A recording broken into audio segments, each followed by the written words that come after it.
A gente vai falar um pouquinho de controle fisiológico no treinamento, que foi essa a proposta que a gente fez.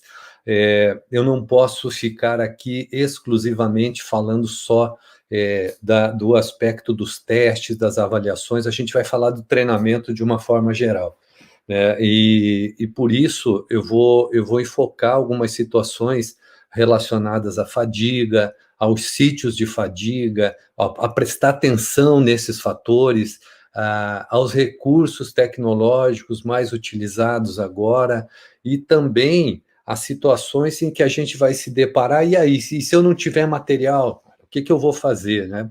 Então, para cada uma dessas situações, a gente vai estar conversando. Eu sei que a gente vai ter um tempo um pouco reduzido nessa trajetória, mas eu vou deixar os meus contatos aí com vocês e que vocês também, se tiver qualquer dúvida, podem entrar em contato comigo. Veja só, o meu Instagram é @prof.raul.oziek. Eu tenho um canal no Telegram que se chama Fisiologia e Desempenho, e tem uns vídeos que eu tenho postado no YouTube como Prof. Raul Oziek. Veja só, eu vou falar daqui no curso sobre, e vou mostrar muitos artigos, alguns produzidos pelo nosso grupo no laboratório, outros artigos que complementam a ideia que eu estou colocando para vocês. Todos esses artigos em que eu estarei falando aqui, estarei me referindo, eu vou deixar postado nesse canal do Telegram Fisiologia e Desempenho. Eu vou deixar lá uns 3 dias, então quem assistiu o curso aqui, entra lá, vai estar em PDF, pode baixar direitinho o seu material, tá? E por ali também vocês podem entrar em contato comigo ou pelo Instagram e a gente conversar e pedir algum material complementar, assim, não há problema nenhum quanto a isso. No canal do YouTube, eu tenho alguns vídeos complementares, por exemplo, eu vou falar um pouquinho da utilização, talvez, da frequência cardíaca como um meio de controle interno, e eu tenho um vídeo bem interessante lá no YouTube que complementa isso sobre a avaliação e as limitações e os cuidados que nós temos ao usar a frequência cardíaca como um meio de controle do treinamento. Então, já está lá um vídeo aberto lá sobre limitações da frequência cardíaca. Vou falar sobre o uso de testes e recursos que são acessíveis ou com baixo custo ou com uma possibilidade de executar em qualquer lugar. Tem um vídeo lá que tem uma descrição só sobre protocolos, passo a passo, sobre a avaliação de força e potência, utilizando desde os equipamentos mais simples até equipamentos um pouco mais sofisticados e até os aplicativos, né, como o MyJump, por exemplo, eu tenho uma descrição. Então, tem essa nossa conversa de hoje, tem esses complementos lá no YouTube, então convido vocês para conhecer e visitarem lá e ter acesso a esses vídeos e ter um canal de conversa com a gente aí onde vocês quiserem, né? Então, existe a produção de muitos artigos do nosso grupo do laboratório que também eu vou passando para vocês, tá? Quando eu estiver falando em controle fisiológico no treinamento, eu vou estar falando para vocês que vocês só vão conseguir aproveitar esse nosso curso hoje quem tiver uma esteira igual essa em casa. Então, veja só onde é que a gente entrou, né, num sistema de altíssima tecnologia para que a gente pudesse chegar e avaliar os atletas, né? Então, nós temos aí sistemas de controle muito sofisticados, consequentemente com preços mais elevados, mas que levam a que a gente minimize os erros na interpretação e principalmente no controle das cargas de treinamento. Quando eu estiver falando em controle fisiológico, vocês vão ver que a gente vai estar falando em desempenho, a gente vai estar falando em rendimento, né?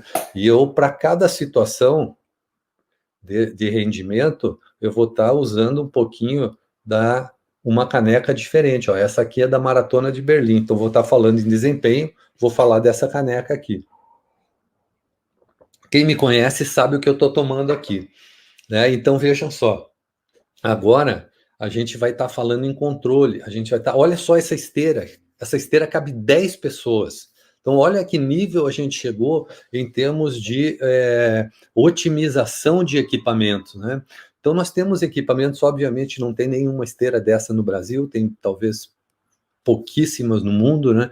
Mas existe um grau de desenvolvimento tecnológico muito elevado atualmente, em que procura-se evidenciar os controles de carga, procurou-se muito, através da fisiologia, tentar trazer o máximo possível à realidade, a situação real de competição. Uma coisa é uma simulação em laboratório, outra coisa é uma simulação em campo, a outra é a situação real. Nos esportes coletivos, as coisas ficam muito mais difíceis, porque eu estou trabalhando com um número grande de atletas, um campo que aumenta a sua extensão. Quando eu estou trabalhando com uma modalidade individual, eu estou focando num atleta só, um monitoramento é mais individualizado, é mais exclusivo ali, né?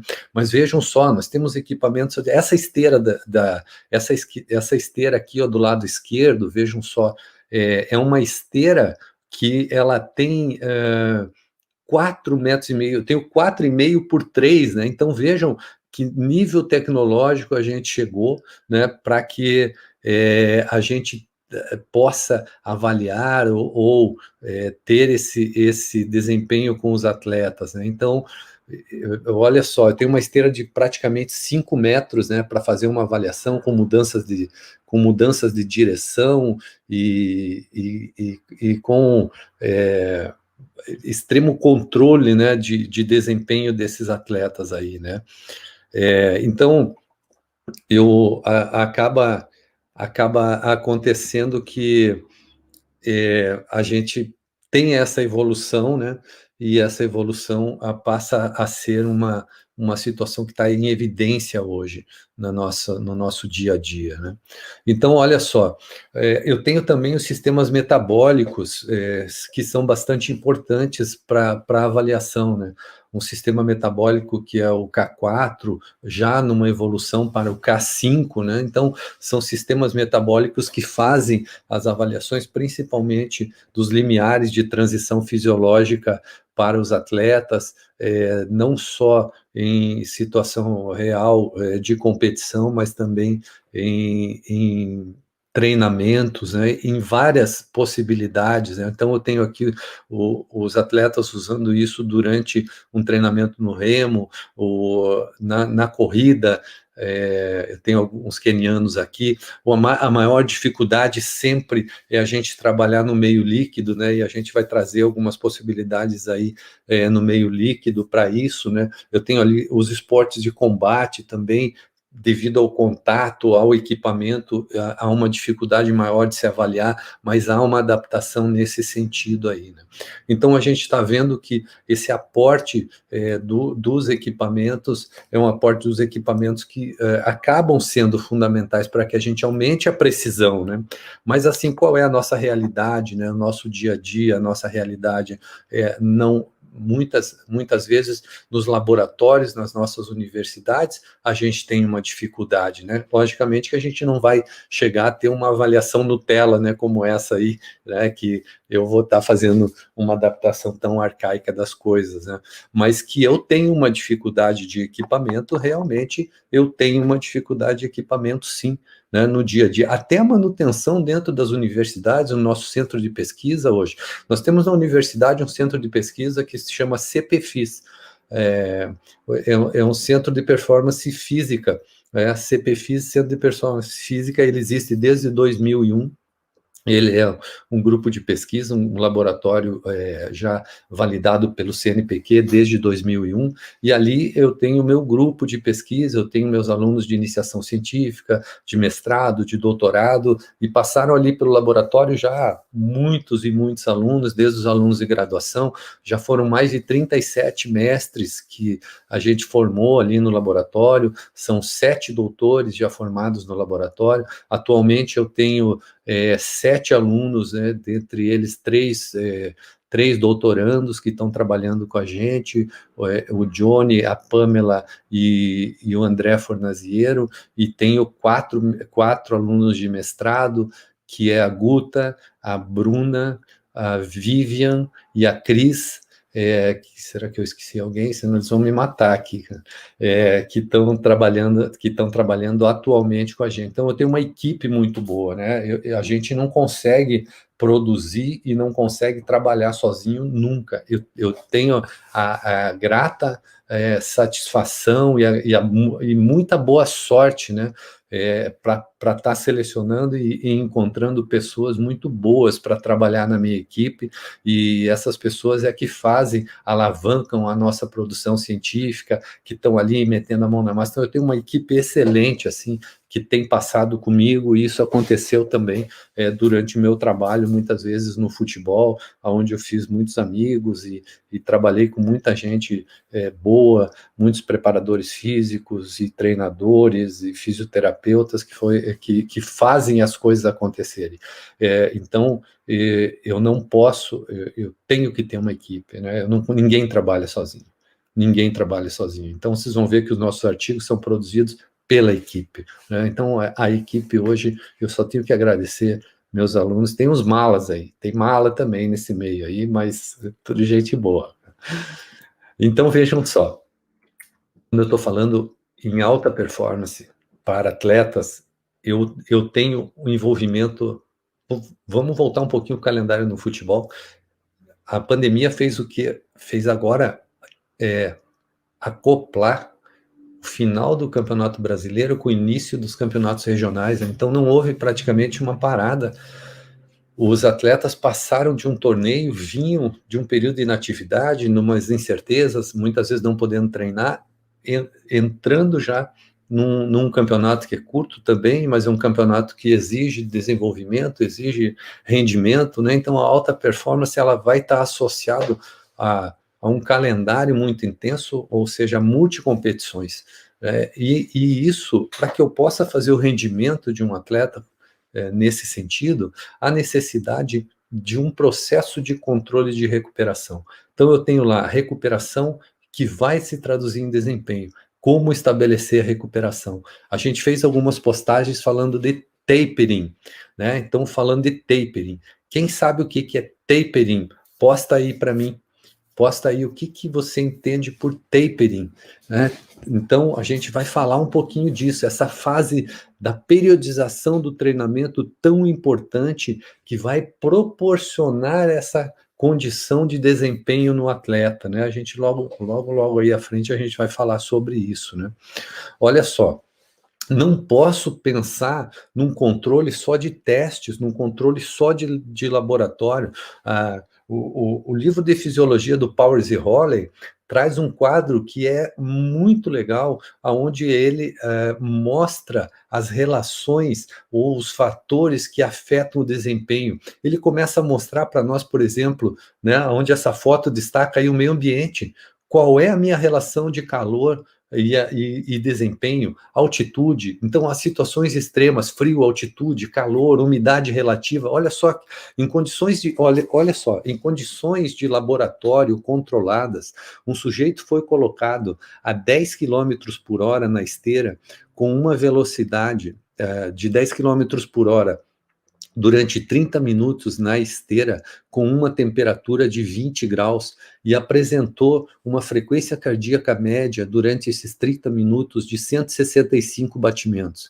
Esse mesmo sujeito, 48 horas depois, voltou ao laboratório, em condições laboratoriais novamente controladas, e ali a temperatura foi elevada a 35 graus, mantendo-se a velocidade de 10 quilômetros por hora.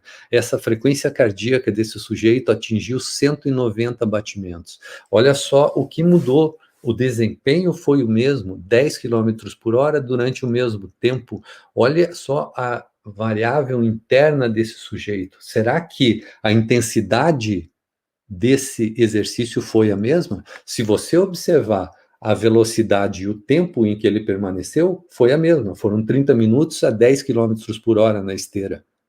Mas será que o que esse atleta recebeu como carga de trabalho foi o mesmo? Não foi. Então vejam só os fatores que afetam o desempenho. A gente vai ver a função do sistema nervoso central como motivação e excitação. Eu estou trazendo um artigo clássico para vocês, clássico de um pesquisador chamado Icai. Vocês vão ver que loucura, o que esses caras fizeram para estudar a fadiga e o quanto a cabeça da gente precisa abrir em função de entender a fadiga. Então, quando eu estou falando em desempenho, eu estou falando em fadiga. Se eu estou falando em fadiga, eu estou falando assim, qual é a minha temperatura, qual é a condição que eu tenho de umidade, qual é o frio que eu vou estar passando, qual é a minha relação de habilidade. Quanto mais habilidade, mais técnica, maior economia de movimento.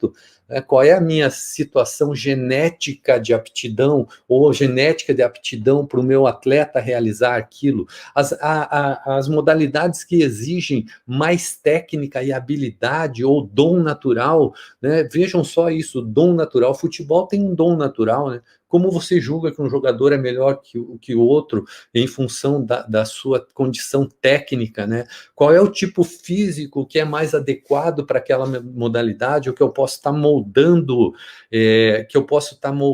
essa situação, né? Que tipo de fibra muscular esse atleta tem e ela é mais específica ou menos específica para que ele está realizando, né? Qual é a relação da minha dieta no que diz respeito à hidratação, à ingestão de carboidratos, gorduras e proteínas, e quanto isso interfere no desempenho e na própria recuperação desse atleta. E isso vai refletir nas restaurações das fontes, tanto anaeróbicas como aeróbicas de produção de energia. A partir da restauração, olha quanto a gente está envolvendo aí em termos fisiológicos, né? Nessas restaurações das fontes, o que eu vou acontecer? Qual é o meu sistema de transporte cardiovascular? E é eficiente ou não é eficiente? Ele foi treinado ou não foi treinado? Quanto mais transporte de O2 eu tenho, maior aporte de O2 eu tenho para o músculo ativo, maior o meu consumo de oxigênio. Quais são as relações da minha mitocôndria em função de adaptação ao treinamento e captação desse oxigênio? Então, por isso, lembrando lá na equação hemodinâmica do VO2, lembram lá? O VO2 é um produto, VO2 é um produto do débito cardíaco que multiplica a resistência vascular periférica. Equação de Fick, lembram disso? Não, que vem a partir do débito cardíaco, da equação de Fick. O que acontece? VO2, débito cardíaco. O que é o débito cardíaco? Equação de Fick. Volume sistólico que multiplica a frequência cardíaca, que multiplica a resistência vascular periférica. Opa, o que eu estou dizendo aí? Eu estou dizendo assim, ó, que é muito simples.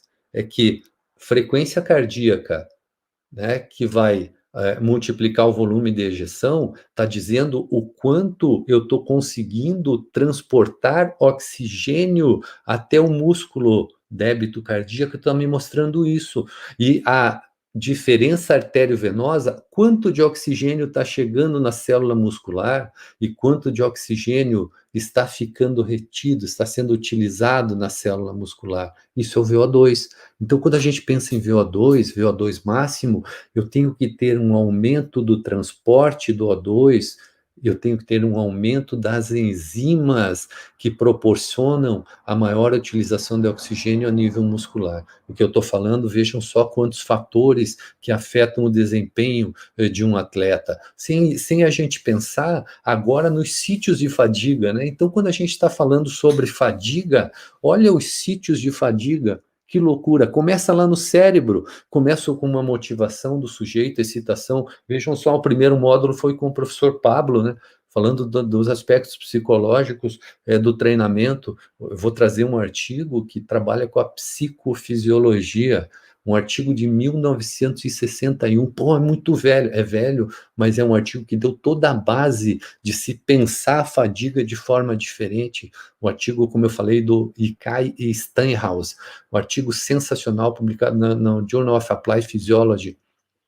Ele começou a mostrar que a motivação e a excitação interferem direto na retardamento da fadiga. Mas veja quanto eu tenho lá no cérebro a primeira excitação, depois eu passo para a medula espinhal a partir do impulso reflexo, os nervos periféricos que vão fazer a transmissão neuromuscular, chegando lá na estrutura muscular, no sarcolema, ativando um potencial de ação muscular, levando isso ao sistema de túbulos transversos com liberação de sódio e potássio da bomba sódio, potássio, ATPase, causando excitação, liberação de cálcio e ativação da interação actina-miosina, tensão das pontes cruzadas, promoção de calor, veja só, e aumento dos níveis de força, potência, velocidade, ou as variáveis agora mecânicas que a gente quer. Cada um desses sítios podem ser afetados pela fadiga. Olha a complexidade quando eu estou falando em controle fisiológico do treinamento. O que a gente precisa pensar é que o controle através dos testes é um controle extremamente pequeno, perto da complexidade em que é a função final do rendimento esportivo de alguém. Então, eu tenho um sujeito que vai responder a fatores motivacionais, eu tenho um sujeito que vai responder a fatores climáticos, a fatores dietéticos, a sua experiência de prática, e tenho sujeitos que vão responder muito à prática, à vivência da prática esportiva. A vivência da prática esportiva, eu estou com um atleta agora, que a gente tem assessoria, ó, vou no meu cafezinho aqui de novo, estamos falando em Maratona de Berlim. Eu tenho um atleta de tênis, ele é um atleta profissional de tênis, que agora mesmo com a pandemia, nós conseguimos participar de alguns torneios internacionais, foram torneios no Egito. Esse atleta participou de vários torneios, foi a primeira experiência profissional. A volta, o regresso desse atleta agora para os treinamentos, trouxe esse atleta com outro fator motivacional, trouxe uma outra fator de encarar as competições. Então, ele jogou contra atletas que estão muito bem ranqueados no ATP. E o que aconteceu? Ele hoje vem para um torneio, que é um torneio mais regional, como ele passou por essa experiência, ele tem uma força muito maior, mental, psicológica, de enfrentar as adversidades de um jogo. Então, isso são fatores que afetam o desempenho. Então, eu preciso entender de uma forma global o meu ser humano atleta, né? O que eu queria mostrar para vocês, olha só, esses caras, esses são malucos, cara. Esses aí são malucos. Como eu falei para vocês, esse artigo aí eu tenho disponível para quem tiver interesse, eu vou postar lá no Fisiologia e Desempenho, lá no Telegram, tá? Deixa um PDF lá para vocês. Então, veja só, quais são os fatores, alguns fatores que modificam a expressão de fadiga relacionada à força. Ele trabalhou com força, então ele induzia fadiga através de um trabalho de força, né? É um pesquisador chamado Ikai e o Steinhaus. Eles são do laboratório de fisiologia da George Williams College de Chicago, no Illinois. Então, eu estou trazendo aqui, eles publicaram nessa revista, Journal of Applied Physiology, que vocês podem ver. Hoje ela tem uma métrica aí de um fator de impacto de 3,04, isso é um fator de impacto bem interessante, expressivo na nossa área. E ele trouxe assim, ó, olha o que esses malucos fizeram. Esse é um artigo, como falei para vocês, que foi publicado em 1961. Olha o que esses malucos fizeram. Eles pegaram e trabalharam com repetições. Eles trabalhavam com 30 repetições, com intervalo de 1 minuto de força de repetição máxima através de um equipamento, provavelmente uma célula de carga colocada num laboratório, onde cada movimento era para o atleta realizar uma contração máxima, e com isso eles iam estudando a fadiga. Quando entrou a fadiga, e aí foram testar. O que eles testaram? Olha só esses malucos. Eles testaram gritos. Então, gritos motivacionais. Pô, vamos lá, vai, pô, você consegue. Tá, eles usavam coisas assim. E eles usavam tiro, cara. Daí, quando eu olhei tiro, eu falei, não, deixa eu ler, eu vou ler esse artigo na íntegra. Eles usavam tiro, eles pegavam em determinado momento, pouco antes do atleta realizar uma das repetições, eles pegavam ele descreve até a arma, ele usava uma pistola 22 atrás do atleta, não atirava no atleta, logicamente, né, cara?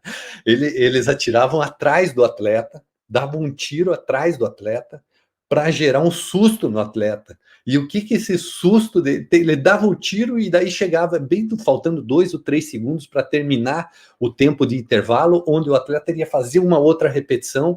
E aí o que acontecia? Eles davam um tiro e viam se aquela repetição mudava o efeito sobre esse susto, entendeu? Depois, nesse mesmo artigo, foi bem interessante, eles usaram os atletas ou os participantes, né, a amostragem fez uso de álcool, então eles diluíam uma determinada concentração de álcool em água para manter padrão para todo mundo, para não ter corantes, etc., né, e usavam ingestão de álcool e viam o desempenho, usavam adrenalina e viam o desempenho, usavam anfetamina, e ainda usaram um sistema, no artigo eles fizeram hipnose com alguns atletas e viam o quanto isso poderia interferir no rendimento dele, né? Então isso aí é uma coisa incrível, né, que eles faziam. Olha só, eu trouxe alguns gráficos para a gente ver, né? Vejam só, é um artigo de 61, o gráfico está meio baleadinho aí, né, mas dá para a gente ver. Olha só, aquela linha, essa linha superior aqui, ó, é uma linha que eu começo a ver, é uma linha pontilhada, vocês vão ver, a primeira linha pontilhada é a linha dos atletas que foram, quando eles foram submetidos aos gritos, entendeu? Aos gritos de motivação. E essa linha do gráfico vertical, na esquerda aqui, ela é em libras, quer dizer, ela é o rendimento em libras, né, de cada uma das repetições que esses atletas acabavam fazendo.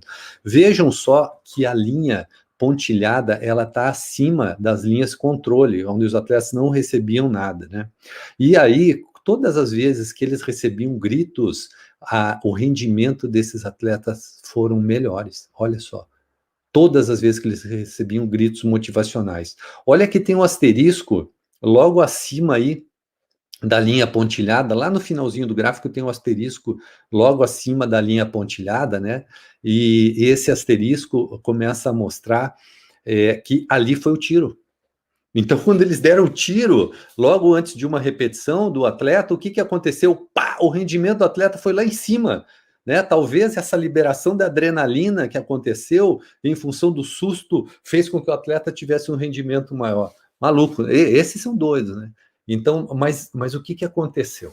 Aconteceu assim um ponto muito importante de corte entre os aspectos relacionados à fadiga e o quanto outras situações poderiam interferir na fadiga. Acreditava-se até então que a fadiga era única e exclusivamente voltada ao processo fisiológico, bioquímico, fisiológico, e eles começaram a mostrar que não, que tem outros fatores externos que podem estar envolvidos nessa situação, né? Então, veja só, daí começou a se pensar na fadiga, ou quando eu estou pensando em fadiga, o que a fadiga quer dizer? Né? A fadiga quer dizer que é um momento que eu começo a inibir a minha produção mecânica de movimento, consequentemente, cair o meu rendimento. Quanto mais eu retardar a fadiga, maior rendimento físico e de performance e desempenho eu tenho. Então, se eu começo a entender como é que eu posso retardar a fadiga, eu posso entender como é que eu faço para ter mais rendimento de desempenho. Show, né? Então eles começaram a ver, falou, pô, se eu tô gritando e eu tô mexendo na fadiga, tem alguns sítios de fadiga aí que a gente não tá vendo, né? Aqui mais alguns gráficos, olha só, o álcool e desempenho, né? Eu não tô dizendo aqui que você tem que vai dar uísque pro teu atleta antes dele treinar, né? Mas dentro do controle desses sujeitos, houve um rendimento também um pouquinho diferente em relação ao álcool e ao desempenho, né? Então, veja só, eles viram, então essa linha superior aqui mostra o desempenho dos atletas quando usaram álcool. O gráfico do meio, na figura 7 ali, ó, eu tenho um atleta mostrando para mim o quanto ele acabou tendo relação em função da adrenalina. Depois eu tenho lá com o uso de anfetamina, olha só, o uso de anfetamina foi lá em cima o rendimento. Então eles começaram a mostrar agentes externos que interferiam na fadiga, farmacológicos ou não, aí psíquicos ou motivacionais ou não, e a partir daí, desse estudo do ICAI, se estabeleceu um novo paradigma em pensar a fadiga, né? E até hoje, as discussões sobre a fadiga, né, elas são bastante variadas, né? Tem um pesquisador chamado Roger Enoka. Roger Enoka é um pesquisador extremamente conceituado, estuda muito as bases neurofisiológicas do movimento. Então, ele escreveu agora, em 2016, um artigo em que ele procurava verificar como a fadiga iria influenciar o desempenho humano.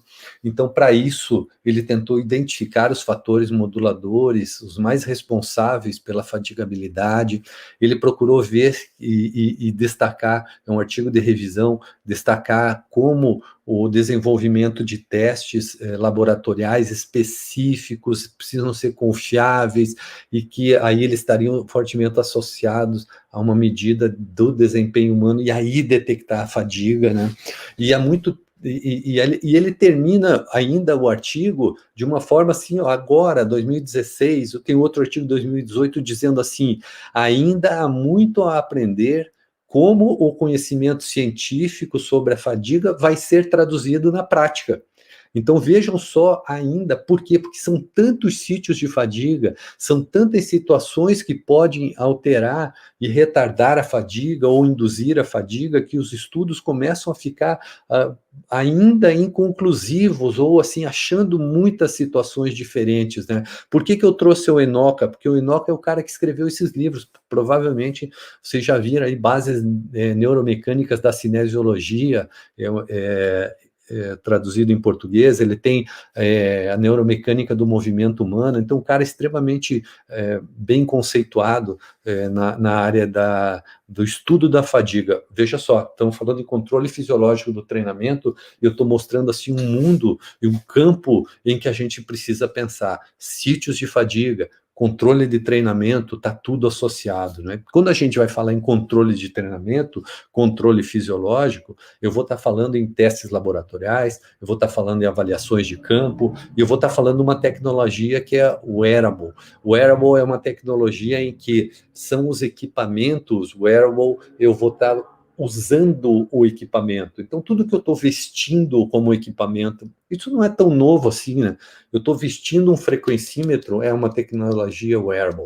Então, se eu estou vestindo um GPS, é uma tecnologia wearable, né? Atualmente, a gente vai ver que existem alguns coletes com sensores de GPS em que se utiliza, está sendo mais utilizado, e o que a gente tem visto mais especificamente sobre isso. Eu vou falar um pouquinho sobre essa tecnologia wearable quando eu estiver falando sobre esses sensores de GPS que eu acho interessante, né?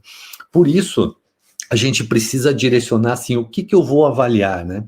Quando eu vou avaliar, eu preciso determinar assim, entender. Eu tenho duas situações muito definidas em relação ao desempenho físico, seja o desempenho físico de atleta, seja o desempenho físico dos meus alunos, em que eu estou...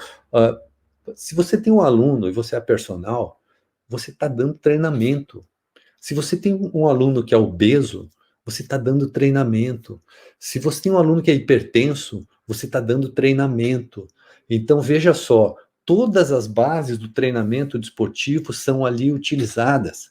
Quais são os focos diferentes? São os focos de performance.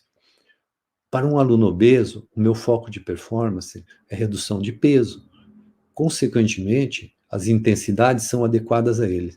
Qual é a diferença com o atleta? Nenhuma. Por que nenhuma? Porque o meu atleta vai receber uma carga de treinamento de acordo com a sua condição atual. Ele pode ter um nível mais elevado de condição ou não, eu vou dosar as cargas para ele. O meu aluno obeso, o meu aluno hipertenso, o meu aluno que quer desenvolvimento de massa muscular, ele vai receber uma carga de treinamento baseada na sua condição atual. Então, guardadas essas proporções, as estruturas do treinamento desportivo são as mesmas. Os objetivos de performance são diferentes. Você precisa obedecer às curvas de intensidade, recuperação, os testes, o controle da carga de exercício que você está fazendo, ou de treinamento, ela precisa ser feita no seu aluno, no seu atleta, no seu aluno jovem, ou no seu atleta jovem, você no seu aluno personal, você precisa fazer um controle de carga.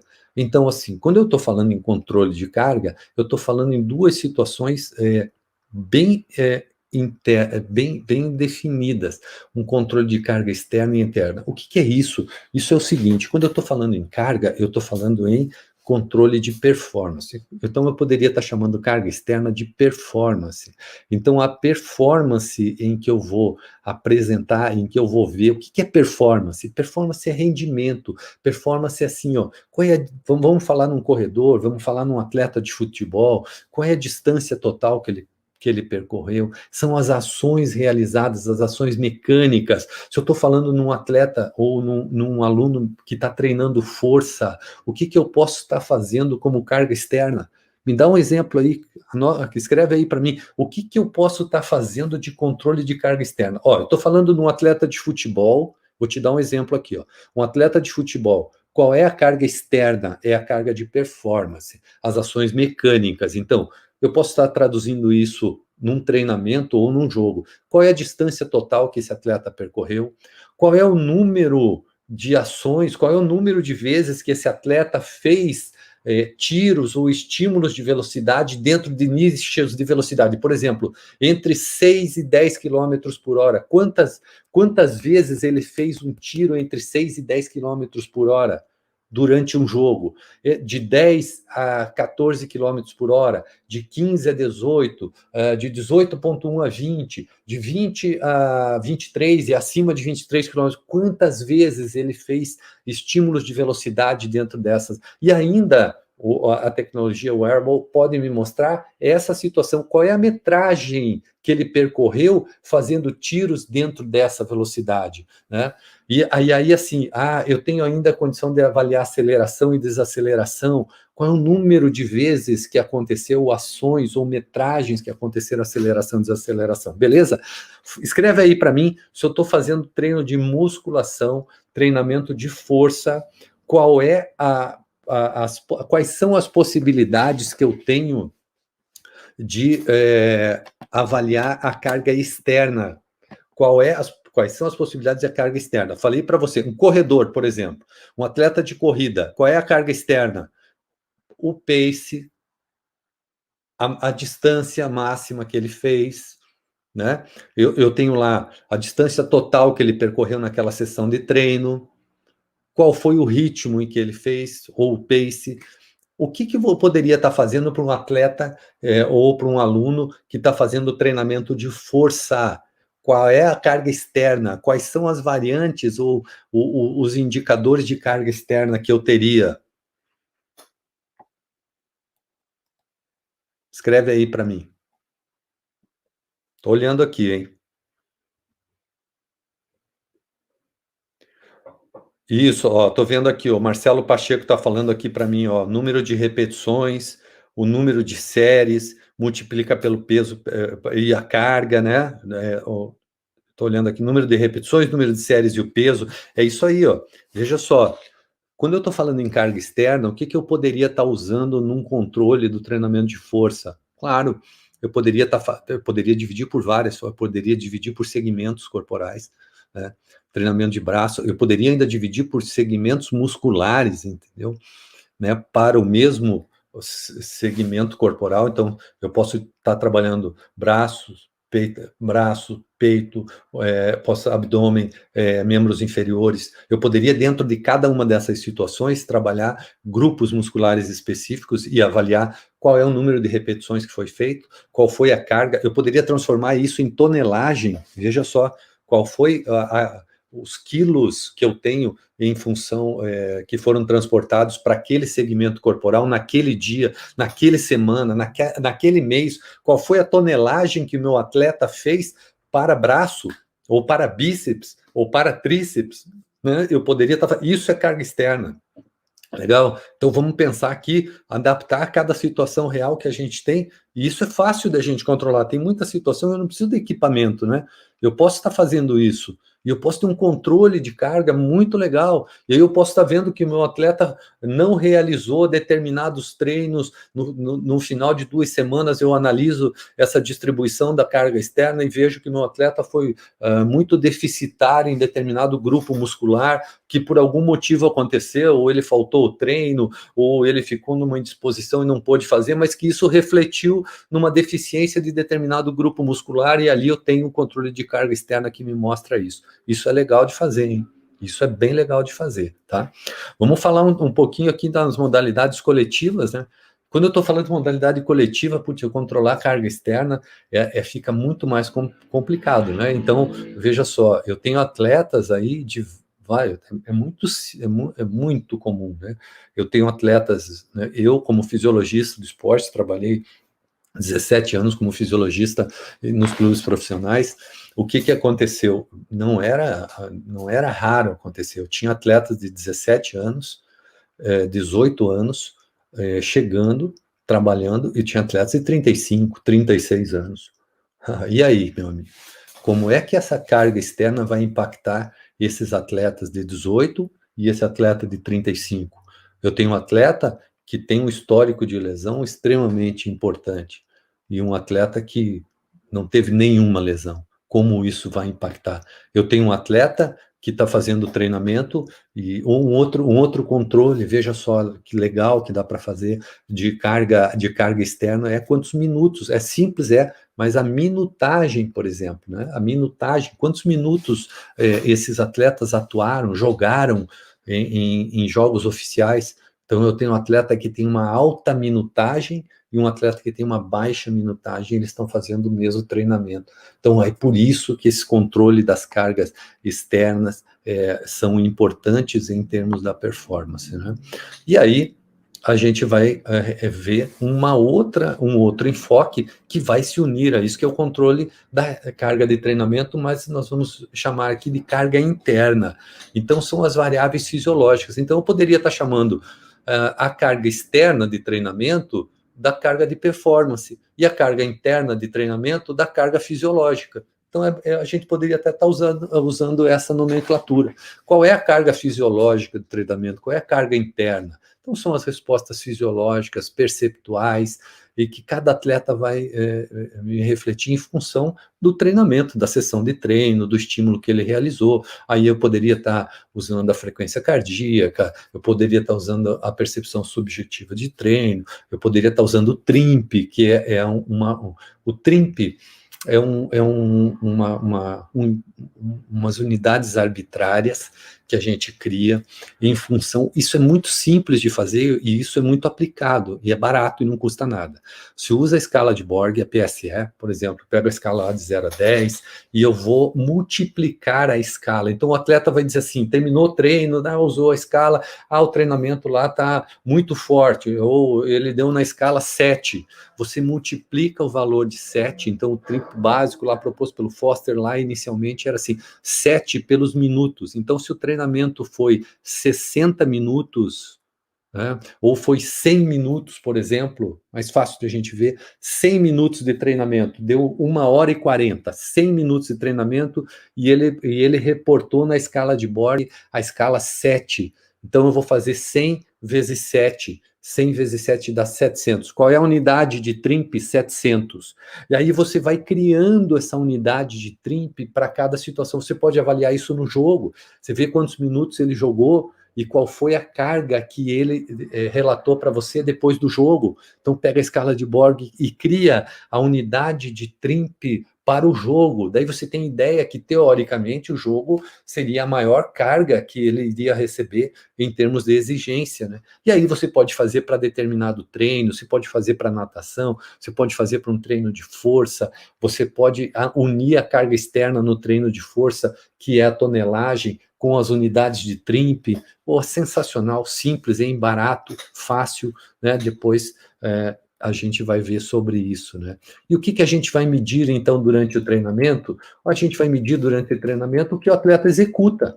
O que ele executa durante o treino? É isso que eu vou medir. Se é o treino de força, eu vou traduzir esse treino de força em variáveis que eu possa estar quantificando, que são as variáveis externas que a gente viu. Então, resumindo, são as ações mecânicas, distância, velocidade, aceleração, peso, repetições, né? E as respostas biofisiológicas, que são as variáveis internas. Então, o que o treino provocou de alteração em questões fisiológicas desses atletas?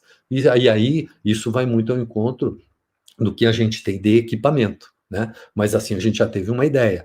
Então, assim, e aí, o que vai acontecer? Muitos controles de carga são feitos com equipamentos extremamente avançados, como eu falei para vocês.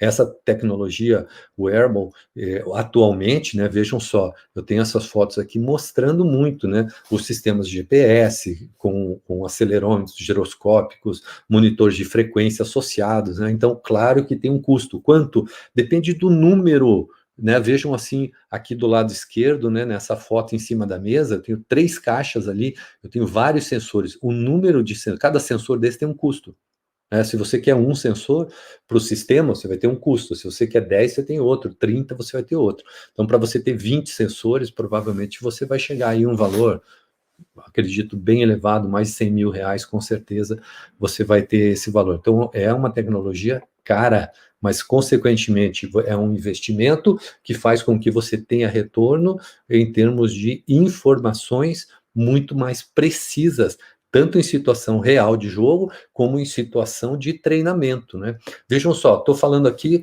uma tecnologia da Catapult, que é uma empresa, não sou patrocinado, não ganho nada dos caras, mas é que tem muitas...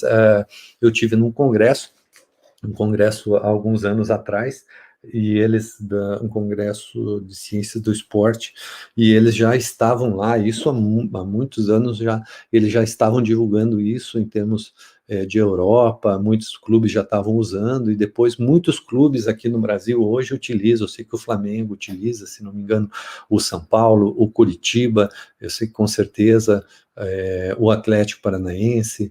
Então, tem vários clubes que utilizam essa tecnologia wearable da Catapult. Então, como a gente pode ver, é um sensor que vai colocado num colete de neoprene, vocês certamente já viram isso, né? Um colete de neoprene no atleta. Esse sensor, ele tem relações de giroscópio, acelerômetros, uma antena que recebe os dados de GPS, né, e que fazem as medições tanto de mudanças de direção, de distância, de velocidade, de aceleração e também de desaceleração. Veja só, os sistemas atuais também, eles vêm trabalhando não só com GPS, mas um sistema chamado de LPS, né? Então, Local Position System. O que acontece? É muito difícil o sistema, um sistema GPS, você trabalhar em áreas fechadas, por exemplo, um ginásio de esportes, você trabalhar em locais fechados e ter esses rendimentos. Então, aí, os fabricantes desses equipamentos procuraram usar os sistemas de LPS, né, que são sistemas de posicionamento locais de aquisição de dados. Como que eles funcionam? Eles funcionam da seguinte forma: ao invés de você ter o GPS, que o sinal vai ser ofuscado em função do ginásio de esportes, você tem antenas, grandes antenas, que são colocadas muitas vezes nas diagonais, das quadras, ou das áreas internas de exercício, e ali, nessas diagonais, essas antenas captam os sinais que você precisa, né, também voltadas a essas variáveis. Vamos dar uma olhadinha, assim, do que essa situação ela interfere. Por exemplo, a Catapult, por exemplo, alguns indicadores que ele traz, só para a gente ter uma ideia, o que eu tenho de dados aí, o que um atleta de futebol, ele acaba fornecendo de dados no final de um jogo, né? A Catapult criou uma variável que eles chamam de que eles denominaram de player load. O player load, ela é um produto e uma fórmula aqui do lado para a gente entender o que é que eles fizeram. Eles usaram aceleração horizontal, aceleração lateral e aceleração vertical numa fórmula, e eles criaram uma variável chamada de player load, e ainda eles fornecem isso por minuto, né? Então, é uma carga em função da aceleração nos três eixos, né, para tentar verificar exatamente mais uma informação importante. Qual é o pico de velocidade que esses atletas atingem? Quais são as distâncias percorridas, distância total? Qual é a distância por minuto? Nichos de velocidade que podem ser escolhidos, né, pelo usuário. Alguns exemplos aqui, distâncias que dentro de entre 20,1 a 23 km por hora, acima de 23,1 km por hora, ou acima de 20,1, né, as acelerações e as desacelerações, e isso eu tenho variações de velocidade menores, então eu posso ter lá também entre 18 a 20 km por hora, 16 a 18, a 18,1 a 20, assim você pode estar dividindo, quanto mais você achar interessante o que você pode estar utilizando para dosar as cargas externas. Vejam só as cargas externas. O que ele reflete? Ó, aqui, mais ou menos, eu estou vendo um relatório, né? Um relatório aqui que foi gentilmente cedido pelo professor Luiz Nova, que foi meu aluno de doutorado. Então, esse relatório traz aqui uma ideia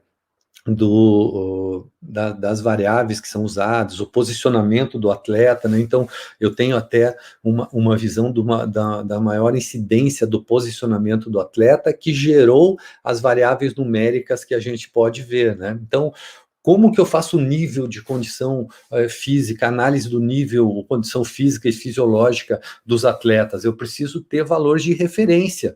Quais são os valores de referência? Os dados da literatura que foram publicados, o que acontece com os times europeus, o que acontece com os times brasileiros. Eu tenho que ter dados retrospectivos, que são os dados da minha própria equipe, né? O que a minha equipe veio fazendo ao longo do tempo e como que ela está se comportando, o que ela fez nos treinos e o que ela rendeu nos jogos. Isso começa a me mostrar muita relação, né, entre performance, né? E quais os dados atuais que eu tenho hoje, em tempo real, jogos, tempo real, tanto da equipe de uma forma geral, como também individuais. E aí a gente tem várias situações, né? Isso gerou alguns artigos, né? Como eu falei para vocês, tem uma equipe muito boa de trabalho, né? Nós publicamos um artigo em 2019, um artigo em que a gente procurou verificar qual era a relação da carga externa e o quanto ela interferia na carga interna, né? Então, é um artigo que foi publicado no periódico Research Quarterly em 2019. Esse artigo deixo à disposição para vocês também lá no Telegram, né? Todos eles que eu estou falando aqui. Tem algumas pessoas aqui que estão perguntando, como é que eu faço no Telegram? Entra lá no meu Instagram, no Instagram tem um link logo abaixo do meu nome, que vai abrir ali todos os links, tanto para o YouTube, como para o Telegram. Então, ali vocês podem clicar ali e já ter esse acesso direto. Eu, hoje à tarde, já vou botando esses artigos lá, tá? Para vocês. Tranquilo, gente? Vamos lá. Então, o que a gente fez aqui? Analisou a contribuição das medidas físicas, muitas medidas físicas, né, e também da carga externa obtida pelo Catapult, na carga interna em jogadores de futebol de elite. Então, a gente está falando lá, de jogadores profissionais, né? Então, o que isso aconteceu? Aqui tem uma ideia das variáveis que a gente trabalhou com salto vertical, flexibilidade, velocidade máxima obtida no teste de esteira, consumo máximo de oxigênio, limiar aeróbico, limiar anaeróbico, as medidas do GPS, olha lá que a gente falou, player load, player load por minuto, olha só a distância total, a distância relativa, distância que foi obtida em estímulos acima de 20 quilômetros por hora, quantidade de estímulos acima de 20 quilômetros por hora, a velocidade máxima encontrada pelo atleta, e ainda a gente fez a PSE da sessão, né? Então vejam só, isso aqui mostrou muitas relações, por exemplo, de correlações positivas da PSE, por exemplo, com o limiar aeróbico, anaeróbico, com o player load, com a distância total, com a velocidade máxima. Então eu estou dizendo assim, ei, olha só, começo a pensar assim, ó, que as medidas físicas e a carga externa, elas influenciam significativamente a carga interna no jogador de futebol, beleza. E outra coisa importante aqui para nós é assim, ó, que os resultados que a gente viu podem dar para os treinadores, para os professores, usar a PSE da sessão, a escala de Borg da sessão, como um método de baixo custo para prescrever e analisar e monitorar as cargas de treinamento. Ó, tô saindo do equipamento de R$ 500 mil aqui e tô te dando uma escala de Borg para você avaliar. Show, né? Show. Aí a gente começa aqui. Ó, outro trabalho legal que a gente fez aqui foi a comparação também, a relação da carga interna, da carga externa com a recuperação e o desempenho dos atletas, e ainda mostrando, ó, esses dados são interessantes porque são dados de referência. Se você ficar olhando e avaliar alguns atletas, o que acontece aqui, por exemplo, com os zagueiros, o que acontece com os laterais, o que acontece com os volantes, o que acontece com os meias e o que acontece com os atacantes em termos de médias, né? Em termos de médias, assim, por variáveis nos jogos, né? Olha só, eu tenho uma média aqui, ó, só para a gente ter uma ideia, mais fácil da gente entender. Ó, eu tenho uma média aqui, ó, lá embaixo, a última linha, me mostrando a PSE da sessão, legal, né, de cada um, mostrando, por exemplo, aqui, ó, que os sujeitos que mais fizeram distância foram os laterais, com 10 quilômetros de distância percorrida em média nos jogos, né, podendo chegar aí a uma variação aí de 14 quilômetros. Depois eles vêm seguidos dos volantes com 9 quilômetros de distância, e aí tenho os zagueiros com 8,68 em média, e os atacantes com 8,22, os meias com 8,22 e os atacantes com 7,68. Isso já começa a me dar valores de referência por posição. O que um atleta de alto rendimento está fazendo? O que meu atleta pode fazer, né, em termos de distância percorrida, né?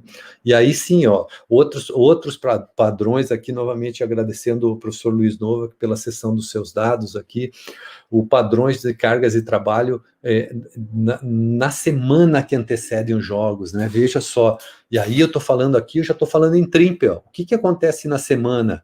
Qual é a distância que os atletas percorreram na semana, né, em termos de cargas de trabalho, né, e o que aconteceu no jogo e o que aconteceu na semana em cada um dos estímulos. Então, esses valores de referência começam a dar para o departamento de fisiologia, que tá atuando com equipes, mais sustentação para poder entender cada vez mais os seus atletas, né? Isso vão gerar gráficos e que a gente pode estar interpretando e tendo a individualização do treinamento. Vejam só, aqui são dados que são expressos individualmente, né, para cada um dos atletas, e aí a gente vai ter essas variáveis aí na situação. Mas aí eu vou estar dizendo assim, ó, qual é o sonho é ter um equipamento desse, mas qual é a realidade que a gente tem, não é? Qual é o sonho e qual é a realidade? Então, assim, o sonho é eu ter um aparelho de um sistema GPS com os acelerômetros giroscópicos, um sistema tipo Catapult, um laboratório extremamente desenvolvido, como a gente está vendo aí, com desde análise fisiológica com análise de movimento, mas muitas vezes a minha realidade é isso, eu tenho um cronômetro, um apito, uma fita, uma trena, e eu tenho a minha prancheta para poder fazer as minhas atuações. O que eu posso fazer sem tecnologia disponível, sem recursos sofisticados? É isso que a gente precisa ver. O que é que eu posso fazer? vamos lá. Algumas situações estou trazendo para vocês e que podem ser úteis, né? Vamos lá. Primeiro, as escalas. PSE da sessão. Vou pegar uma escala de Borg aqui, uma escala de 10 pontos, a escala de Borg, uma escala de esforço percebido. O que eu preciso? Uma escala de Borg para estar fazendo isso. Qual é a aplicação? Isso é muito importante, que as aplicações da escala sejam feitas aí de 20 a 30 minutos após o término do treino ou do jogo. Por que isso? Isso é fundamental, gente. Eu não faço a escala de esforço percebido logo depois do treino ou logo depois do jogo. Por quê? Vamos imaginar o seguinte, que o meu treinamento, determinado treinamento, acabou com uma sequência de tiros em que eu exigi do atleta assim uma elevação de lactato lá em cima. Vou pegar na pista de atletismo lá, estou fazendo o último tiro que ele vai fazer, é um tiro de 300 metros em máxima velocidade, eu vou levar a acidose lá em cima, ele vai ter um desconforto extremamente grande. Se eu pegar agora, no final do treino, acabou o tiro, passou 15 segundos, eu perguntar para ele assim, na escala de força, questionamento, como foi o seu exercício hoje? Ele vai falar assim para mim, foi máximo. Só que a sessão de exercício não foi máximo. Eu dei um trabalho extremamente leve, ele ficou trabalhando durante 70 minutos comigo, eu dei um trabalho extremamente leve, muito técnico, muitos educativos, ele teve um tiro de 300. Mas ele vai me denotar que o trabalho foi máximo, porque a sensação que ele tem é a sensação do último estímulo de velocidade. Então, quando eu faço 20 minutos depois, esse sujeito já se recuperou, já baixou, ele vai ter uma visão global da sessão de treino. E aí eu vou ter uma relação muito mais realista do que aconteceu. Então, prestar atenção nesses detalhes, senão a gente erra muito. Quando eu estou falando no TRIMP, né, eu estou falando ali, o PSE da sessão, ou o TRIMP da sessão é a PSE da sessão que multiplica o tempo de duração em minutos. E aí eu estou criando as unidades de TRIMP. Então, para aquele treino que foi técnico, com um tiro, um estímulo muito forte no final, isso vai acontecer uma unidade de arbitrária de treino de tanto, né? Então dá para você criar. Então veja só, eu tenho os minutos de treino e tenho a PSE da sessão. Legal, simples, dá para fazer em qualquer situação. Dá para fazer com o meu aluno de personal, dá para fazer outra coisa, gente. PSE é assim, por algum problema, sei lá, emocional, físico, familiar, qualquer coisa, o meu aluno não dormiu bem à noite, passou uma noite horrível. Eu vou dar uma carga de trabalho que eu acho que na escala de Borg aqui seja entre fácil e moderado. Eu termino o treino e pergunto para ele qual foi a sensação do exercício. Ele vai falar para mim, 8, acima de muito difícil. Por que isso? Porque ele não dormiu bem. Então a PSE me dá essa sensibilidade de entender o que está acontecendo com o meu aluno, com o meu atleta. Isso é legal, hein? Tem que treinar ele para usar a escala. As ancoragens nas PSEs a gente chama de ancoragem.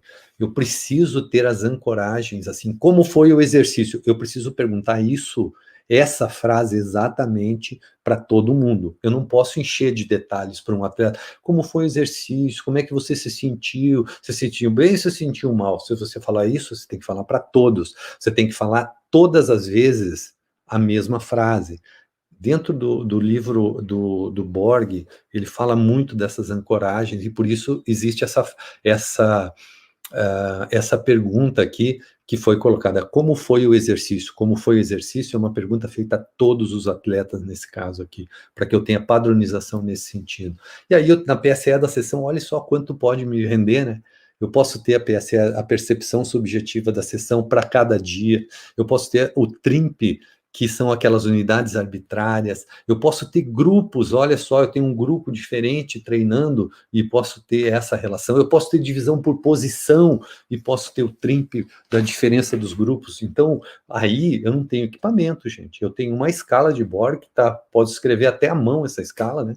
Mas é fácil lá, vou imprimir essa escala. Muitas vezes eu plastifico essa escala numa folha A4 ou A5 e levo para a pista, levo para a piscina, entendeu? Levo para a estrada, lá para a bike, levo para a quadra, lá para o tênis, entendeu?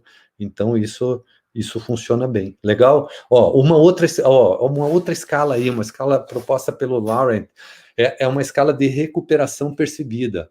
Olha só, uma escala que vai, na verdade, de 10 a 0, né? 10 a 0, porque 10 é muito bem recuperado e 0 é muito mal recuperado, extremamente cansado. É uma escala de percepção de como é que o meu atleta está se sentindo. Então, eu vou tendo essa escala. Depois do jogo, eu posso usar essa escala. Depois, no dia seguinte ao jogo, eu posso usar essa escala. 24 horas depois. Veja só, depois do treino, durante a semana, eu estou vendo, o atleta chegou antes de iniciar o treino de hoje, eu passo a escala para todo mundo, para ver como é que eles estão se sentindo. Estou 3 dias antes do jogo, eu passo a escala. Os atletas estão me relatando uma escala, na escala aqui, número 2, não bem recuperado, um pouco cansado, na quinta-feira, e o jogo será no sábado, por exemplo. Eu preciso de alguma intervenção. Né? Eu tenho 2 dias que eu posso reverter isso. Então, treinamento é assim, hein? Treinamento é assim, se você tem que errar, erre para menos.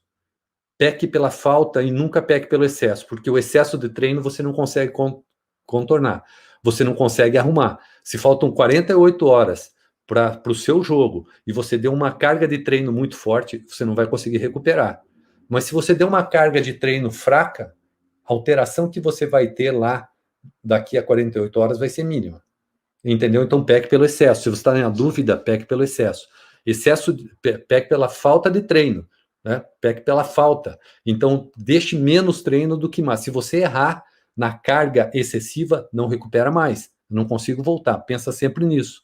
Essa escala começa a me dar uma dimensão nisso. Legal, né? Tem uma escala também, aqui já é uma escala de recuperação, mas é uma escala de dor. Então, aqui já é uma escala analógica de dor, é uma escala chamada de EVA, né? Foi publicada inicialmente pelo Price em 83, né? Então, ali eu tenho dor. O que eu estou sentindo? Dor muscular tardia, eu estou sentindo dor pós-treino, eu estou sentindo dor de alguma lesão, então eu posso estar medindo isso. Isso aqui é legal para medir dor, cara. Você está com dor de cabeça? Qual é o nível da dor de cabeça? Você sabe que até para as dosagens de medicamento, elas são interessantes, né? A intensidade de dor, elas podem ser... O que acontece, assim, é que tem pessoas que são mais resistentes ao desconforto e outros menos resistentes ao desconforto. A gente viu a questão da fadiga lá, mas são escalas analógicas que são interessantes sobre avaliação também de dor, né? Dor, por exemplo, o meu atleta levou uma pancada, né, tá com uma lesão, tá recuperando de lesão, tá com desconforto, aí eu começo a dosar. Então, a dor ontem estava com 8, hoje ela está com 4, né? Eu avalio amanhã e ele está com 2. Opa, estou tendo uma regressão importantíssima dessa situação de dor. Né? É legal isso. Olha só, fizemos um outro artigo bacana. Olha só, uma outra escala. Não é aquela escala de recuperação, mas uma outra escala. Uma escala chamada de TQR, Total Quality Recovery. Total Quality Recovery é uma escala em que a gente fez nos atletas profissionais de futebol, trabalhou com essa escala. Nessa escala, a gente avaliou sangue, avaliou a CK, que é uma enzima que ela mostra uma certa degradação muscular. Então, a CK elevada mostra que os atletas tiveram maior exigência muscular, maior dano muscular, e é uma medida invasiva, precisa de um equipamento, ou você vai fazer uma avaliação de punção venosa e vai fazer uma avaliação laboratorial lá pelo método enzimático, ou você vai fazer uma punção na polpa digital com uma gota de sangue num aparelho chamado Reflotron, que é um aparelho também que custa caro, R$50 mil. Mas a gente usou a escala. E a gente viu que nessa escala, o que aconteceu? Essa escala foi proposta por um pesquisador chamado Kenta, publicado na Sports Medicine, em 1998. Quem quiser esse artigo original também me pede, que eu tenho ele. Então, essa é uma escala que vai assim, ó, de 6 a 20. A TQR vai ser de 6 a 20. O 20 é extremamente bem recuperado, e o 6 e o 7 é muito pouco recuperado, quase nada recuperado.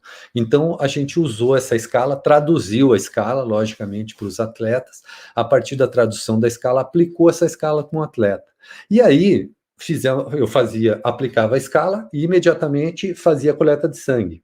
Fazia a coleta de sangue, botava no aparelho e anotava o valor da escala. O que aconteceu? Aconteceu isso aqui, ó.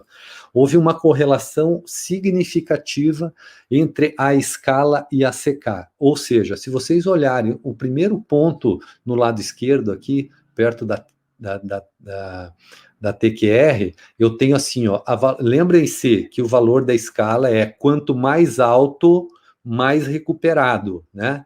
Quanto mais alto, mais recuperado. Então, eu estou dizendo aqui, ó, quando ele me falava que ele estava com 15 na escala, e 15 na escala ele é bem recuperado, olha só, bem recuperado, 15 na escala é bem recuperado, olha o valor de CK dele, ó. Lá embaixo, se eu projetar, ela está próxima de zero. Então, a escala lá me mostra daí próximo de zero, né? Então, o que acontece?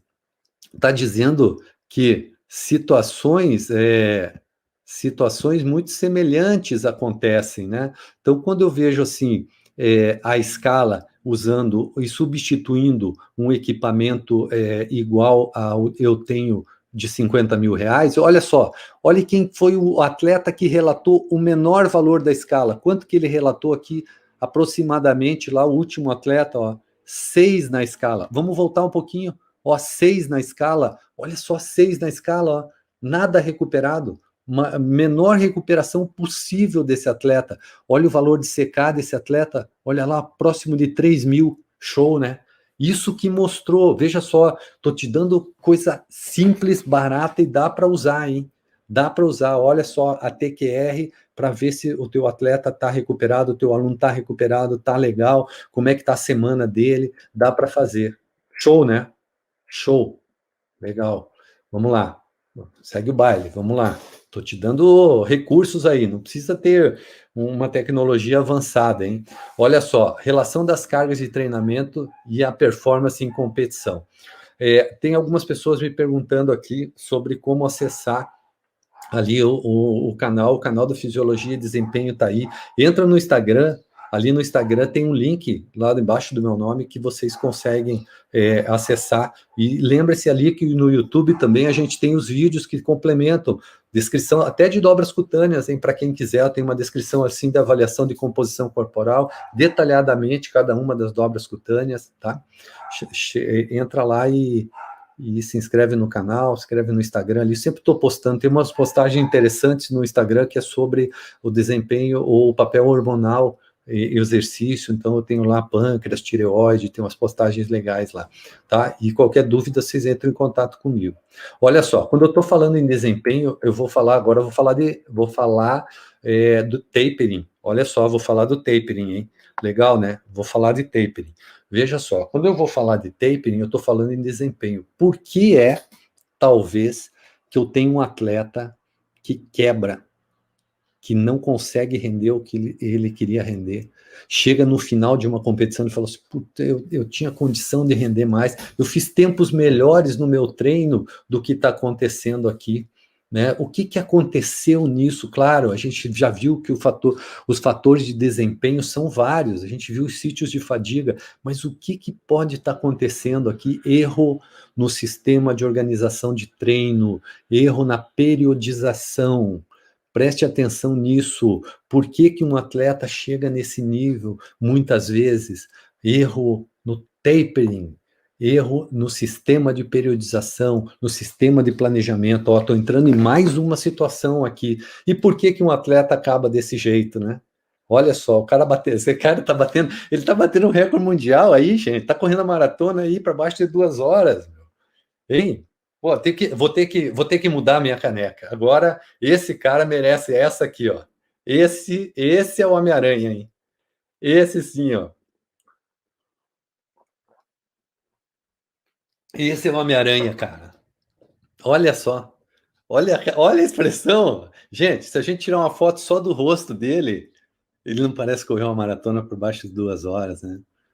Esse aqui, ó. Esse agora correu, ó, Iron Man. Tá inteiro, cara, né?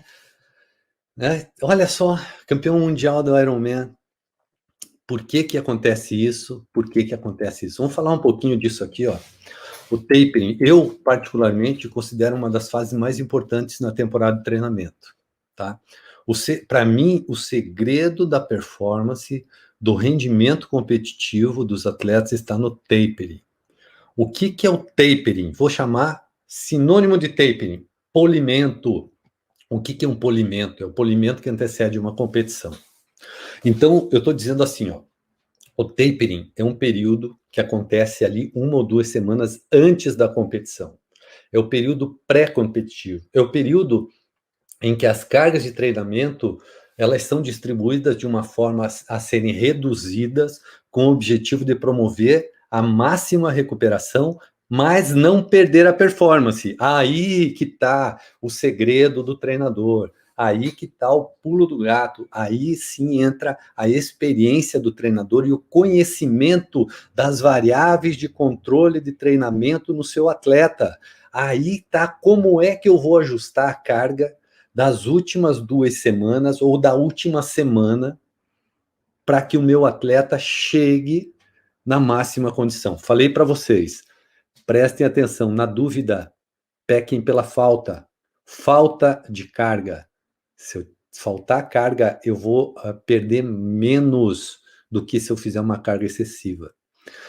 O tapering, ou polimento, ele pode variar em média de 7 a 14 dias. Nós vemos alguns relatos na literatura podendo chegar a 21 dias, que eu acho muito. Eu acho que um tapering ideal, ele varia assim de 7 a 10 dias. Então, o que a gente vai ver? A preocupação desses treinadores, eu estou botando aqui uns treinadores de natação, acompanham o atleta diariamente, acompanham em competição, os de atletismo. Aqui eu estou fazendo uma avaliação fisiológica num atleta para dar esse subsídio, muitas vezes, para o treinador e a gente conseguir acompanhar esse rendimento aí. Vejam só que legal esse trabalho do tapering, né? Então, o que a gente precisa fazer? A semana que antecede a competição, tem um pesquisador espanhol chamado Mujica. O Mujica, ele é um dos pesquisadores que mais publica a respeito do polimento e do tapering. Ele fala assim que a redução das cargas de treinamento durante vários dias antes da competição se caracteriza no polimento ou no tapering. O Yamamoto, um outro estudioso a respeito, fala que a diminuição, veja só, diminuição, falei em cima de redução, aqui eu estou falando de diminuição no nível de trabalho, com o objetivo de repousar e se preparar para obter um bom desempenho na competição. O Neary fala assim, uma técnica, o tapering, o polimento, é uma técnica especializada de treinamento usado para reverter a fadiga induzida pelo treinamento sem comprometer o rendimento. Como que eu faço isso? A tua experiência e indicadores. Vou mostrar uma forma de fazer isso, como controlar. A gente fez isso com um atleta de natação que teve o seu melhor tempo através de um controle de carga externa, um controle fisiológico de treinamento, e a gente conseguiu adequar o tapering em função disso, tá? O Holmar e o Jones falam só, redução incremental no volume de treinamento, podendo ser de 7 a 21 dias antes da competição. Como falei para vocês, eu particularmente acho um taper ideal de 7 a 10 dias. E o Mujica, novamente, e o Travis falam assim, antes das grandes competições, os atletas costumam usar um protocolo de pico com redução gradual, cessação do treinamento para melhorar o desempenho. Eu trabalhei com um preparador físico, que deve estar nos assistindo aqui, com o professor Glidson Ananias, trabalhei no Curitiba muitos anos, o Glidson estava no Irã agora recentemente, o Glidson tive o grande prazer dele ser o preparador físico e eu ser o fisiologista, e a gente tinha uma união muito grande em termos de discussões científicas e de aplicação no dia a dia, assim, era sensacional o trabalho, tanto que o Glidson se tornou um dos meus melhores amigos, né, então, que eu conheci no futebol. E o Glidson tinha uma expressão que eu achava sensacional, que era assim, muita água mata a planta. O que ele estava falando era uma analogia ao tapering, como estabelecer o processo de recuperação antes da competição. Glidson, se estiver aí, dá um oi para nós aí. Então, é isso, né? Então, veja só, esse artigo da Sports começou a mostrar uma revisão sobre a utilização do sistema de pico, né, de utilização, de atingir máximo rendimento esportivo, e o tapering em treinamento de força, em atletas de força, né, ou no powerlifting. Isso é muito raro, porque a maioria dos estudos sobre tapering, ele é realizado com corredores, nadadores, ciclistas, onde tem uma situação mais contínua. Então, esse artigo, ele faz uma revisão bem extensa e bem legal sobre como fazer e como pensar no tapering para essas situações, tá? Deixo à disposição de vocês também esse artigo, tá? Um outro artigo interessante que foi publicado, veja, pelo Mujica, são algumas respostas hormonais que foram realizadas durante a realização do taper em atletas de natação competitiva, né? Então, o que ele fez, o Mujica?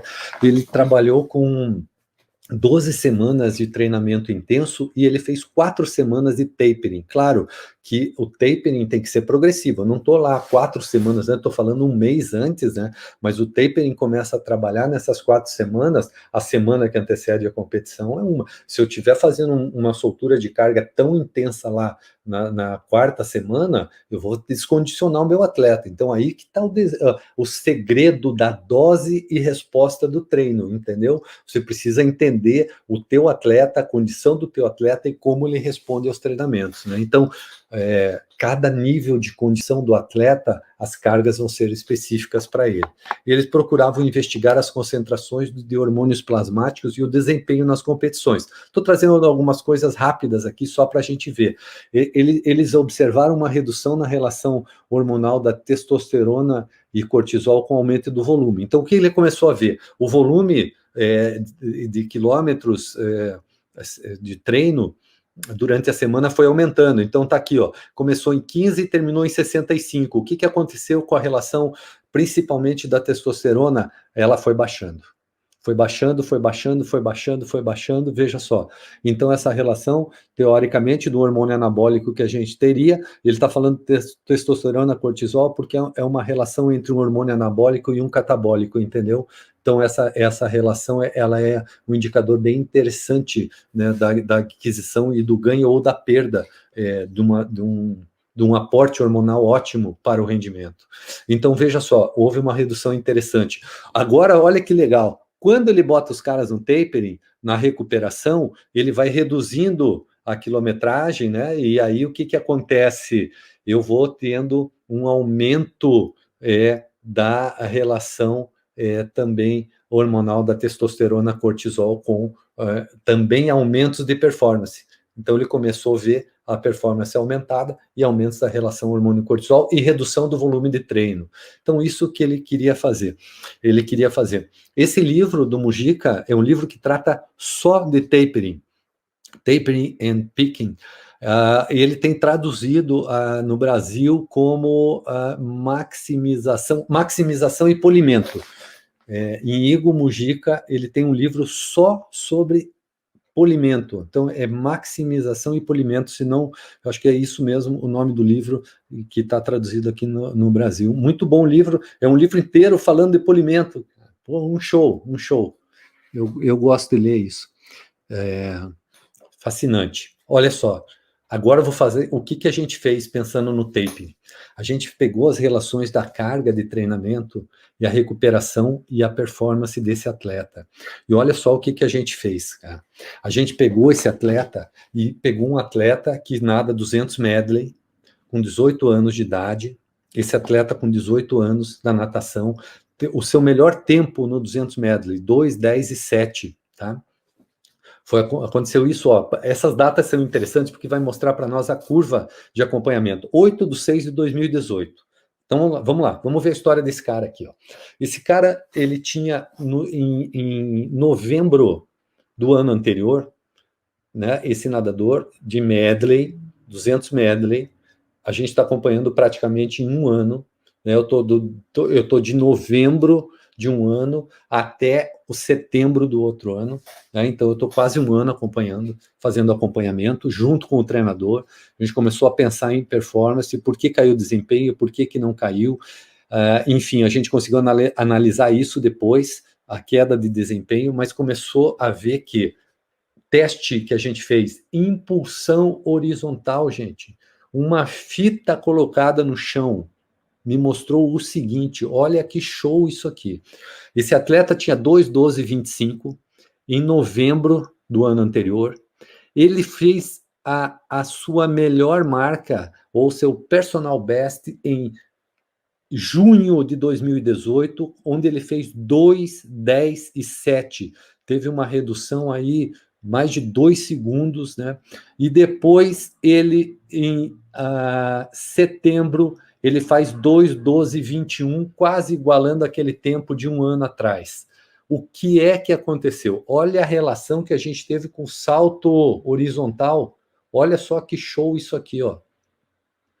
Esse atleta faz um teste de impulsão horizontal no dia lá em novembro do ano anterior, com 252 centímetros, 2,52 metros ele saltou.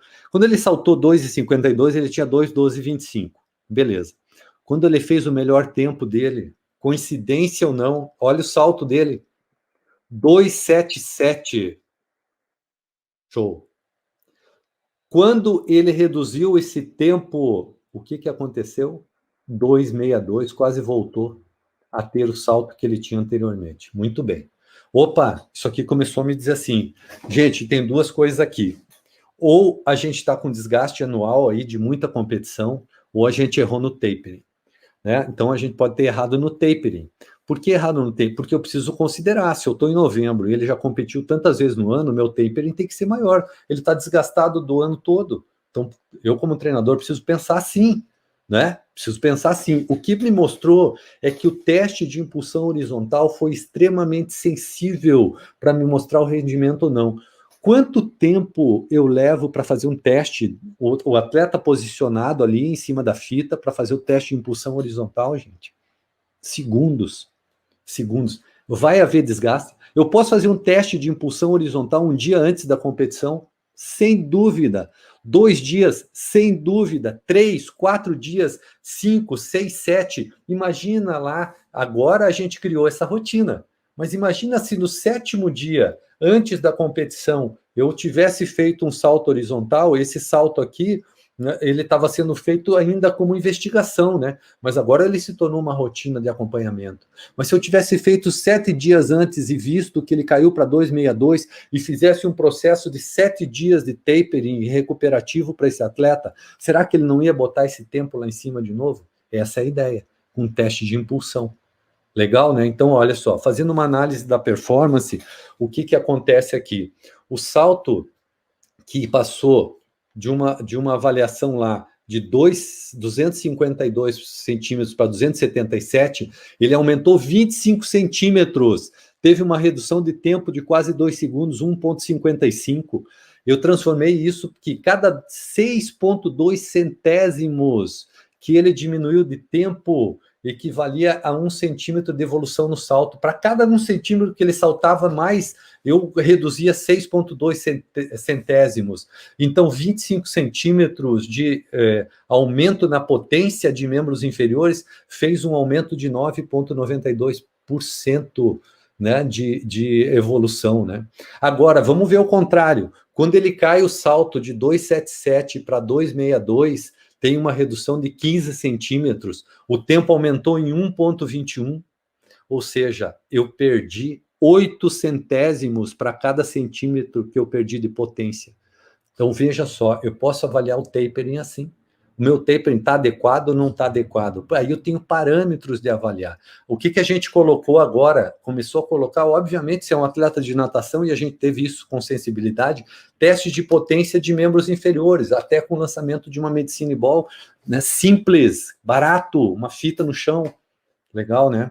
Agora, veja só, eu posso estar usando impulsão vertical também. Eu tenho aplicativos, falei para vocês, lá no YouTube tem uma descrição detalhadamente do teste de impulsão vertical de um aplicativo que se chama MyJump, barato, R$30, aí você baixa o aplicativo, R$30 ou R$40, e por filmagem você faz o teste de impulsão vertical. Legal de fazer. Né? Então, assim, o que a gente começou a ver? Que o salto horizontal causou uma relação direta com uma melhora de 9,92% no desempenho de nado, e que cada centímetro equivaleu a 6,2 centésimos de melhora no tempo da prova, né? Isso foi uma situação fundamental aí que a gente viu para esse atleta, né? Então, moçada, na verdade a gente tem várias situações. Esse estudo aqui é um estudo feito pelo meu, aqui é o Johnny Kleber. O Johnny é meu aluno de doutorado agora, foi aluno de mestrado, e o mestrado dele a gente fez uma predição do limiar de lactato a partir da PSE. Também usou, ó, veja só o que a gente fez, hein? Esse artigo não saiu ainda, vai sair em 2021, foi aceito para publicação na Perceptual Motor Skills, tá aí, tá no forno, já foi aceito, não saiu, estou trazendo em primeira mão para vocês. O que a gente achou? A gente achou uma relação muito legal entre achar o limiar de lactato através da PSE. Então, a gente usou a PSE e encontrou o mesmo valor do limiar de lactato. Plotou isso num gráfico, e quando o gráfico fez uma quebra da linearidade na PSE, na escala, ele bateu exatamente com a curva de lactato. Então, não preciso usar o lactímetro, não preciso furar o dedo, eu posso usar a escala PSE, a PSE e achar o limiar de lactato. Legal? Esse artigo não saiu, saindo eu mando para vocês. Moçada, nós estamos aí com 11 horas da manhã. Se eu ficar aqui, eu vou falar até a tarde para vocês, porque esse assunto é muito legal. Eu adoro o que eu estou fazendo, tenho essa oportunidade de estar fazendo o que eu amo. Eu acho que isso não tem preço, né? Então, fazer o que você gosta. Eu não trabalho, eu sou vagabundo, porque eu faço o que eu gosto, eu não tenho a sensação de que eu estou trabalhando, né? Então, é muito legal isso. Eu desejo a todos vocês que vocês achem assim o caminho de ser felizes no que vocês fazem, e fazer isso com o coração, com amor, com alegria, assim, porque isso é fundamental, né? E eu estou falando isso, ó, agora merece, né? Isso merece um Beatles aqui, né? Na caneca, ó. E aí a gente está falando isso, eu vou ter que parar por aqui. Tinha muita coisa, a gente precisava ter um curso aí de uma tarde toda para a gente estar falando isso. Queria agradecer o Elcio pelo convite. Para mim é um prazer estar aqui com vocês, falar com tanta gente aí de tantos outros locais. Coloco à disposição, divulguei ali as minhas situações do Instagram, né, para todos vocês ali, para que vocês possam ter acesso aos nossos materiais, aos nossos artigos, né? Será um prazer passar isso para vocês. Vejam lá os nossos vídeos no YouTube. Estou postando muita coisa sobre protocolos de testes, assim, que eu acho legal. Tem alguma coisa lá sobre hipertermia, então é bem legal lá. Botam sugestões lá do que vocês queriam saber também, que a gente já faz os vídeos que é legal para vocês. Vencedores se concentram em vencer e perdedores se concentram em vencedores, né? Vencer, eu estou falando aqui para vocês, não é vencer uma competição, é vencer na vida. Vencer na vida é ser feliz. Para ser feliz, a gente precisa ter felicidade aqui dentro do coração, e isso é a coisa mais importante da nossa vida. Não é um título, não é um bem material que vai fazer a gente ser feliz, é fazer o que a gente gosta, conviver com as pessoas que a gente gosta, e acima de tudo, ter muitos amigos, né? E poder estar fazendo isso, estar dividindo isso, né? O que adianta a gente ter escrito tantos artigos aí? Hoje eu fiz a defesa para professor titular da universidade em dezembro, daí tive que fazer um memorial descritivo. Estava olhando lá dentro do memorial, a gente escreveu 103 artigos já científicos, né? Mas o que adianta se eu não posso estar aqui, estar mostrando para vocês o que a gente está fazendo? Isso aí não vale absolutamente nada se a gente não puder dividir, né? Então, foi muito bom estar aqui com vocês. Para mim foi um grande prazer. Desejo assim, e falo para vocês, não faço nada sozinho. Eu sozinho não sou ninguém. E esses caras aqui é muita mala, sabe? É muita mala que eu tenho que carregar. Então aqui eu estou pegando o pessoal que passou comigo recentemente. Aí tenho aqui o Danilo, que está aqui, o Palumbo, isso aqui ali dentro do laboratório ainda, quando a gente estava com as reuniões antes da pandemia, o Zé Moiano, eu aqui, daí veio a Vivian, o Juan, que fez mestrado, hoje está no Curitiba como fisiologista base, Pamela, a Bruna, que hoje está comigo, a Pamela, minha aluna de doutorado, a Bruna de mestrado, a Cris aqui, ó, de ponta cabeça, foi a única foto que eu achei tua, Cris. Aqui de ponta cabeça, a Cris é corredora também, faz mestrado comigo, o Johnny é meu aluno de doutorado, o André Fornazier, aluno de doutorado, o Luiz Nova, que fez mestrado e doutorado comigo, hoje é o fisiologista profissional do Curitiba, a Maria Augusta Guta, o Rafael está lá em Paranavaí, fez doutorado comigo. Então, algumas pessoas passaram recentemente. Eu tenho uma equipe, cara. Esses caras são 10, eu gosto muito deles, não são meus alunos, são todos meus amigos, e aí a gente faz artigos, né?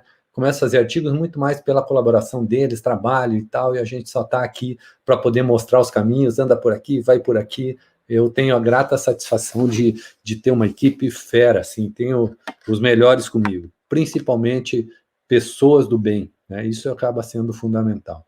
Então, eu queria, acima de tudo, agradecer e dar um grande abraço a todos aí. Para mim foi muito bom a gente estar junto aí, e tá dividindo isso, e qualquer dúvida falem comigo, sugestões, se não gostaram, falem, porque é legal para a gente melhorar, a gente sempre tem que melhorar, né?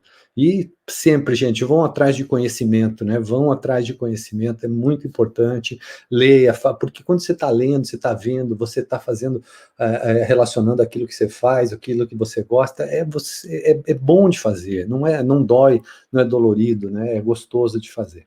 Beleza? Um abração aí para todos.